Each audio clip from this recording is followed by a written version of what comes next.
İstərəm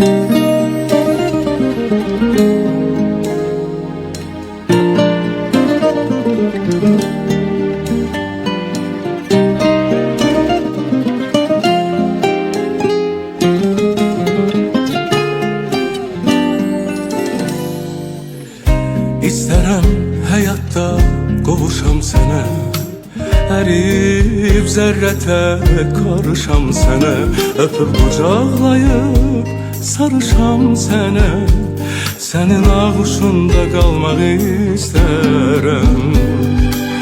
Kaş gələ biləydim hər gün yanına, yetişə biləydim sən ünvanına, qatışıb damarda axan qanına, axıb ürəyinə dolmaq istərəm. Onsuz da həsrətdən çoxlu payım var, möhlətdən tikili qəm sarayım var. Sənsiz uzun keçən qışım yayım var, qış bahar səninlə olmaq istərəm.